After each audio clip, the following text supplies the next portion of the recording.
সকালে আজকে যখন ঘুম থেকে উঠে ফেসবুক মোবাইলটা হাতে নিয়েছি, হাতে নিয়ে যখন ফেসবুক খুললাম, তখন ফেসবুকে দেখি যে তখন আমাদের লন্ডনে তখন বাংলাদেশে প্রায় ৩টা বাজে।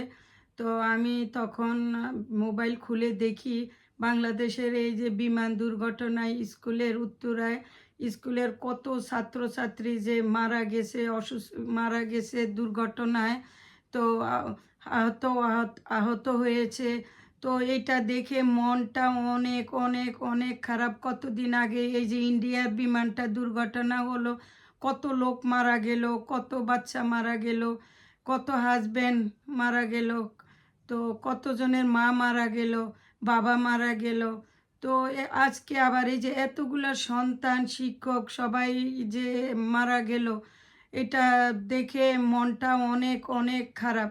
কিন্তু আমাদের দেশে একটা সমস্যা কি, মানুষ যখন মানুষকে উদ্ধার করতে যাবে, আপনারা সবাই উদ্ধার করেন, উদ্ধার করা যারা উদ্ধারকারী তাদেরকে সহযোগিতা করেন, কিন্তু সেটা না করে এখনকার সমাজে কি একটা যে ভিডিও করা শুরু করে, বিপদ হোক আর যাই হোক, মানে মোবাইলটা হাতে নিয়ে ভিডিও করা জিনিসটা কি কোনো মজার জিনিস যে দেখে ভিডিও শুরু করে দিলেন? এই সময় তো আপনাদের যারা উদ্ধারকারী তাদেরকে সাহায্য করার দরকার আপনাদের। এই সময় ভিডিও কিভাবে আপনাদের হাতে আসে? এটা তো কোনো মজার জিনিস না, আর এটা কোনো রাজনীতির জায়গায়ও না।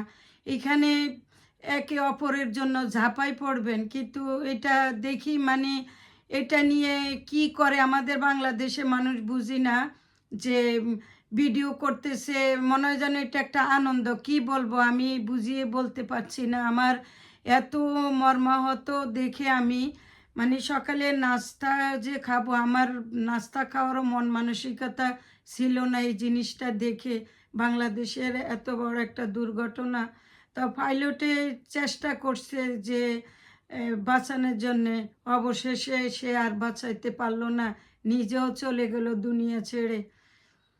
তো আর কি বলবো, এইখানে আপনারা দয়া করে একে অপরকে সাহায্য করুন।